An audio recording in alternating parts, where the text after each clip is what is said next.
ஓம் நம சிவாய. வணக்கம் அன்பர்களே.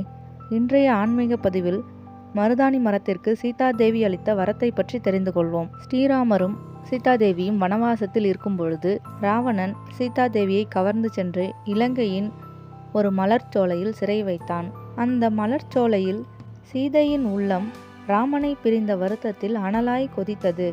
சீதையின் சோகத்தை போக்குவதற்காக அந்த மலர்ச்சோலையில் மலர்களையும் இலைகளையும் சீதாதேவியின் மேல் விழச் செய்து அவரது சோகத்தை போக்க முயற்சி செய்தது அவர் அமர்ந்திருந்த மரம்.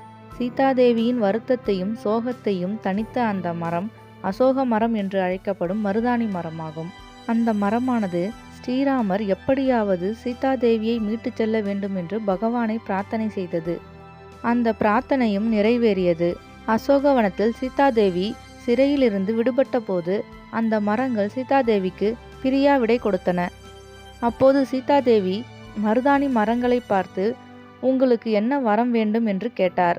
அதற்கு அந்த மருதாணி மரங்கள், தாயே, பதிவிரதையான தங்களுக்கு வந்த இந்த துன்பம் வேறு எந்த பெண்மணிக்கும் வரக்கூடாது என்று வேண்டிக் கொண்டன. சீதாதேவியும், மருதாணி மரங்களான உங்களை யார் தண்ணீர் விட்டு வளர்த்து பூஜிக்கிறார்களோ, கைகளில் பூசிக்கொள்கிறார்களோ, இலைகளை யார் சாப்பிடுகிறார்களோ அவர்களுக்கு எந்த துன்பமும் வராது என்று வரமளித்தார்.